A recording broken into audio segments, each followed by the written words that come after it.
प्रशांत कोरटकर यांच्यावरती हल्ला करण्यात आल्याची माहिती आता उघडकीस आलेली आहे। प्रशांत कोरटकर यांच्यावरती कोर्टाच्या परिसरामध्येच हल्ला झालेला आहे। कोल्हापूरमधील कोर्टाच्या परिसरामध्ये प्रशांत कोरटकर यांच्यावरती हल्ला झालेला आहे। प्रशांत कोरटकर याला आज कोर्टामध्ये हजर करण्यात आलेली होती। प्रशांत कोरटकर याला 2 दिवसांची पोलीस कोठडी ही कोर्टाने सुनावलेली होती आणि त्यानंतर कोर्टाच्या परिसरामध्येच प्रशांत कोरटकर वरती हल्ला झालेला आहे। ही दृश्य आपण पाहतोय। प्रशांत कोरटकर याच्यावरती एका व्यक्तीने हल्ला केलेला आहे। ही दृश्य आहेत कोल्हापूरमधून। कोल्हापूर सत्र न्यायालयाच्या परिसरामध्येच प्रशांत कोरटकर वरती हल्ला करण्यात आलेला आहे। या हल्लेखोराला आता पोलिसांनी ताब्यात घेतलेला आहे। एका व्यक्तीने प्रशांत कोरटकर वरती हल्ला केलेला आहे। एका वकिलाने प्रशांत कोरटकर वरती हल्ला केलेला आहे। सत्र न्यायालयाच्या परिसरामध्ये सत्र न्यायालयामध्येच हा हल्ला करण्यात आलेला आहे। प्रशांत कोरटकर वरती हल्ला करण्यात आलेला आहे। एका वकिलानेच प्रशांत कोरटकर वरती हल्ला केलेला आहे। 3 दिवसांपूर्वी देखील प्रशांत कोरटकर वरती हल्ला करण्याचा प्रयत्न काही शिवप्रेमींनी केलेला होता। 3 दिवसांपूर्वी देखील प्रशांत कोरटकरला कोर्टातून बाहेर आणताना 2 शिवप्रेमींनी प्रशांत कोरटकर याच्यावरती हल्ला करण्याचा प्रयत्न केलेला होता आणि आज कोर्टामध्येच एका वकिलाने प्रशांत कोरटकर वरती हल्ला केलेला आहे। या संदर्भात अधिक माहिती देत आहेत आमचे प्रतिनिधी शेखर पाटील। शेखर, कोर्टामध्येच एका वकिलाने प्रशांत कोरटकर वरती हल्ला केलेला आहे। प्रथमेश, बरोबर आहे। खरं तर प्रशांत कोरटकर याच्यावरती आज न्यायालयामध्ये त्याला हजर करण्यात आलं होतं। मात्र न्यायालयामधून त्याला घेऊन जाताना आता 2 दिवसांची पोलीस कोठडी झालेली आहे। त्यामुळे त्याला घेऊन जात असताना एका वकिलानं जो आहे तो त्याच्यावरती हल्ला करण्याचा प्रयत्न केलेला आहे। आपल्याला माहिती आहे सकाळी देखील एका शिवभक्तानं या ठिकाणी ताब्यात घेतलेला आहे। आपल्या न्यायालयीन कामकाजासाठी आपण येत असल्याचं सांगत असून सुद्धा त्या ठिकाणी ताब्यात घेतलेलं आहे। मात्र त्याच व्यक्तीनं काल 2 दिवसांपूर्वी देखील प्रशांत कोरटकरवरती हल्ला करण्याचा प्रयत्न केला होता आणि आज देखील तो व्यक्ती या ठिकाणी दिसल्यामुळे त्याला देखील ताब्यात घेतलं आणि आता देखील ही घटना प्रशांत कोरटकरला सुनावणी झाल्यानंतर कोठडीमध्ये घेऊन जात असताना या ठिकाणी वकिलानंच खरं तर हल्ल्याचा प्रयत्न केलेला आहे। अमित भोसले असं नाव असल्याची माहिती सध्या समोर येताना पाहायला मिळते या वकिलाची। त्यामुळं एकीकडं ज्या छत्रपती शिवाजी महाराज, छत्रपती संभाजी महाराज यांचा अवमान प्रशांत कोरटकर याने केलेला आहे, त्याच्यावरती हल्ल्याचे अशा पद्धतीनं प्रयत्न जे ते सातत्यानं होताना पाहायला मिळतात।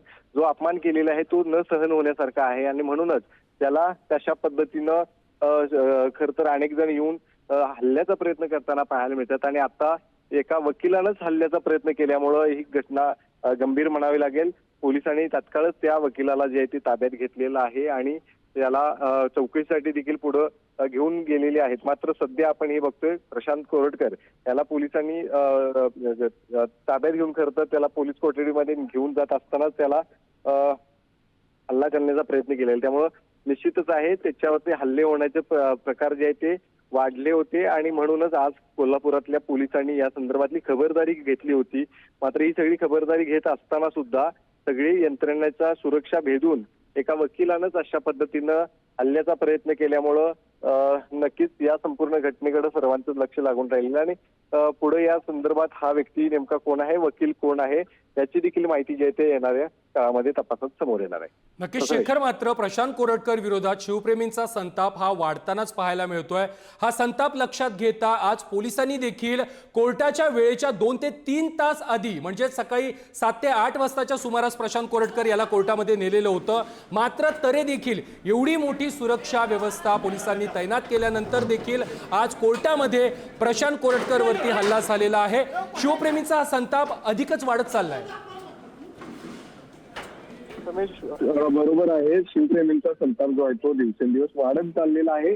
प्रशांत कोरटकर यानं छत्रपती शिवाजी महाराज असू दे, छत्रपती शिवाजी महाराज आणि संभाजी महाराज यांच्याबद्दल जे ते अपशब्द त्यानं वापरले होते आणि म्हणूनच या ठिकाणी त्याच्यावरती हल्ल्याचा प्रयत्न जो आहे तो सातत्यानं होताना पाहायला मिळते। त्यामुळे निश्चितच आहे अमित भोसले नावाचा एक व्यक्ती आहे जो वकील आहे, त्यानंच या कोर्टाच्या प्रिमायसिस मध्ये प्रशांत कोरटकर याला घेऊन जात असताना त्या ठिकाणी हल्ल्याचा प्रयत्न केलेला आहे। शिवाय हा अमित भोसले आता कोण आहे याची चौकशी जी आहे ती पोलीस करतील। मात्र हा रोज जो आहे तो सहन करावा लागतो याचं एकमेव कारण आहे ते म्हणजे छत्रपती शिवाजी महाराज असू दे, छत्रपती संभाजी महाराज यांचा ज्या पद्धतीनं कोरटकर यानं फोनच्या संभाषणामधून आपल्याला समजलं असेल की कशा पद्धतीनं त्यानं वक्तव्य केलेलं आहे, अपशब्द वापरलेले आहेत आणि म्हणूनच सगळे शिवभक्त जे आहेत ते त्या ठिकाणी आक्रमक होताना पाहायला मिळतात. आपल्याला माहिती आहे ज्या दिवशी सुरुवातीला प्रशांत कोरटकरला पहिल्याच दिवशी न्यायालयामध्ये हजर करण्यात येणार होतं त्या दिवशी सुद्धा सकाळपासूनच कोल्हापुरातल्या जुना राजवाडा पोलीस ठाण्याच्या बाहेर मोठ्या प्रमाणात शिवभक्त एकत्र जमले होते.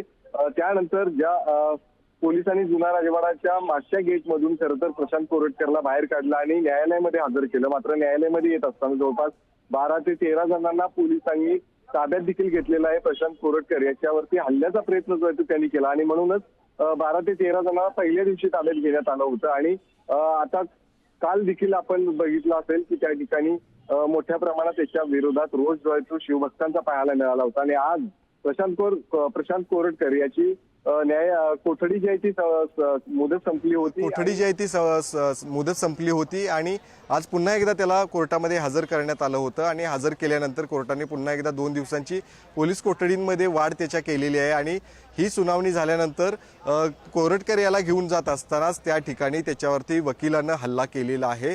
अमित भोसले नामक हा व्यक्ती आहे, त्यानं हल्ला या ठिकाणी केलेला आहे आणि शिवभक्त अर्थात त्या ठिकाणी आक्रमक होताना पाहायला मिळालेले आहेत. आज दिवसभरच पोलिसांचा कडेकोट बंदोबस्त जो आहे तो कोल्हापुरातल्या जिल्हा सत्र न्यायालयामध्ये पाहायला मिळतोय. कुठल्याही व्यक्तीला जे आहे ते त्याची ओळख दाखवल्याशिवाय, कुठल्या कामासाठी न्यायालयामध्ये आलाय हे दाखवल्याशिवाय, त्याचे पुरावे दाखवल्याशिवाय आज सोडलं जात नव्हतं.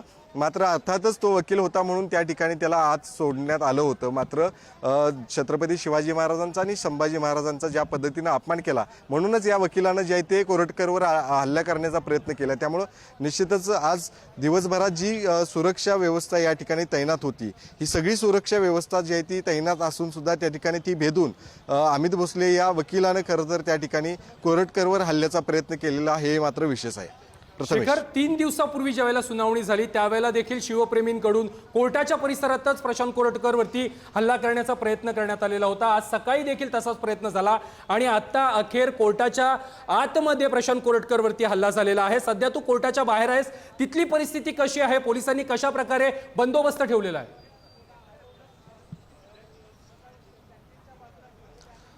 प्रथमेश, पोलीस बंदोबस्त हा सकाळपासूनच आहे.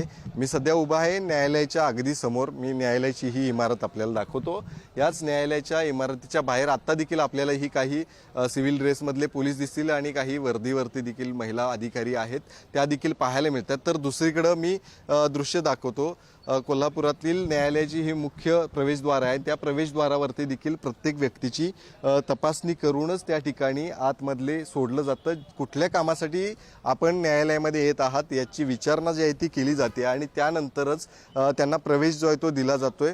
सकाळपासूनच ही सगळी सुरक्षा व्यवस्था त्या ठिकाणी अतिशय कडक त्यात होती. मात्र कुठलाही शिवभक्त असू दे, आंदोलक असू दे, इथं आतमध्ये येऊ नये याची खबरदारी जी आहे ती पोलिसांनी घेतली होती. मात्र ही सगळी खबरदारी घेतली असून सुद्धा त्या ठिकाणी आज प्रशांत कोरटकर याच्यावरती हल्ला झालेला आहे आणि तो सुद्धा एका वकिलानं केलेला आहे. त्यामुळं ही विशेष बाब म्हणावी लागेल. एकीकडे एवढी सुरक्षा व्यवस्था असून सुद्धा छत्रपती शिवाजी महाराजांचा अपमान केला आणि त्याबद्दल चुकीच्या पद्धतीने वक्तव्य केलं म्हणूनच त्या ठिकाणी